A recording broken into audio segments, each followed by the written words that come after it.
Terre en vue. Alors, on voit une belle bande de sable énorme qui est juste là, hein, qui est tout le temps découverte, hein, donc pas de surprise.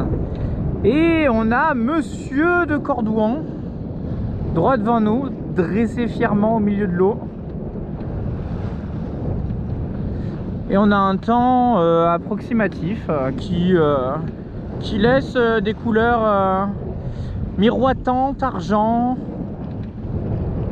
argentées, ce qui donne un certain charme. Et nous, on veut aller dans notre petite piscine qu'on avait repérée ici, là, où on a 10 mètres d'eau.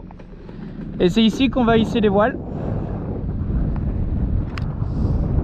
12 mètres, donc vous voyez, ça remonte. Donc vraiment, on a bien fait nos calculs. Finalement, notre route était safe. Il y a quelques irrégularités, mais rien de chaotique, hein. Pas plus de 2 mètres au final de différence, donc 2 mètres et quelques. Donc en vrai pour l'instant les fonds sont à peu près justes. Je vous filme, hein, le monsieur, j'espère que vous le voyez. Il est un peu dans le soleil, un peu dans l'ombre, hein, entre les deux. On est un tout petit peu en avance sur la bascule de marée, mais ça c'était obligatoire parce que j'étais quasiment certain qu'on allait aller à 6 nœuds et quelques, mais je pouvais pas tabler là-dessus, je pouvais pas en être certain vu qu'on avait vent de face. Donc j'ai pris une moyenne assez classique et au final évidemment on était au-dessus de la moyenne. Mais c'est pas bien grave, on va attendre dans le coin, je vais voir, j'espère que je vais pas trop dériver. Et pourquoi pas attendre, il y a un peu des bancs de sable, on est un peu entre des bancs de sable. Mais si le vent annule le courant, bah, ça va nous permettre un petit peu de discuter, d'apprécier. Voilà. On se mettra à la cape, on verra. On va voir ce qu'on fait.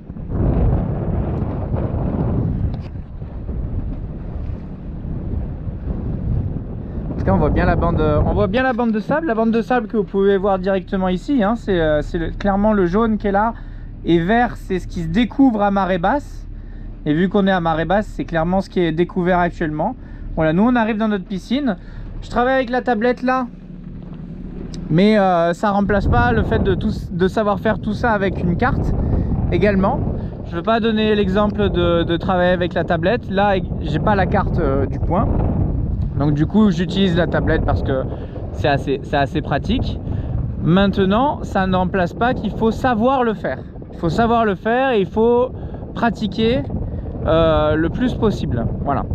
Et une fois que vous savez le faire et que vous avez la pratique, vous pouvez très bien vous dispenser d'acheter des centaines et des centaines d'euros de cartes, parce que ça coûte très cher si vous voulez des cartes précises.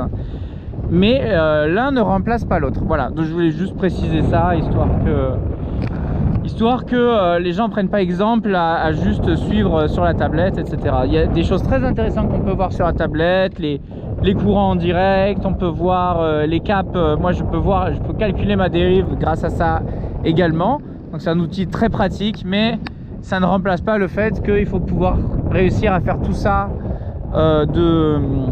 avec une carte, etc. Et refaire de la triangulation et tout. Et du coup, en parlant de triangulation, bah écoute, moi ce que je vais vous proposer, c'est que je vais voir un peu ce qu'il en est au niveau du bateau et de voir si on peut rester à peu près dans cette position là. Et j'aimerais bien vous expliquer un petit peu le voyage qui m'a amené là quand même, le périple qui m'a amené là. Peut-être vous toucher 2 mots sur la navigation. On a fait un peu plus de 50 000, donc c'était quand même assez intéressant. On est passé de département de la Charente à département de la Gironde, donc peut-être vous faire un petit récap sur cette jolie navigation. Voilà, je vous embrasse et je vous retrouve de suite. Bye bye.